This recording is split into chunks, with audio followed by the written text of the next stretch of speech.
अभी आप भी इधर थोड़ा सा बैठेंगे, बेहतर सर। आइयो फौरन आ जाए, जो इसमें बाकी भी आइयो अगर कोई है तो वो भी आ जाएं। आपने अभी इसमें तयन करना है, आपने भी इसमें हेल्प करनी है, ठीक है। आपने अभी तयन करना है कि किधर किधर सुस्तियाँ हुई हैं, और वो सुस्तियाँ फिर फौरन हमने आज रात ही ख़त्म करनी है यार। ये मैं फजल इसमें तो देखो बात ये है कि बच्ची नहीं, मेरी बात सुनो, कमी नहीं हो गया, मुझे कह रहे हो कि कमी नहीं होगी। मुझे जैसे मेरी कॉल का तुम्हें इंतजार होता है कि जब मैं कहूँगा तो कमी नहीं आने दोगे, वरना कमी।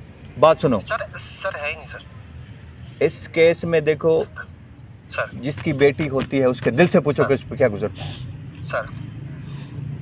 तो अभी मैंने कह दिया है कि ये बेटी हमारी बेटी है सर, बिल्कुल हमारी बेटी सर। अब इसी आज ही रात इस काम करेंगे जो भी होना है। अगर मुझे समझ आई ना कि आपने पिछले ने ऐसे चुने, इसमें सुस्ती की होगी सर।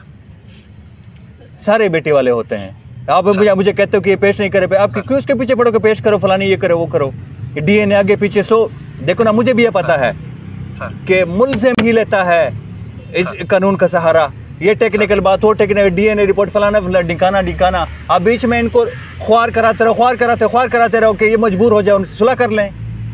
इनको फौरी दादरसी चाहिए, बेटी इनकी है, इन्हीं के टर्म्स पे बात होगी, ठीक है। अगर तो ये सच कह रहे हैं, अगर इसमें कोई मसला नहीं है आसिफ सही साहब, इसमें सुबह तक होगा जो भी होगा। सारे जागते रहें, सारे थाने को बुला लो इधर, ये सुबह तक इसमें हम एक तरफ करेंगे मामला।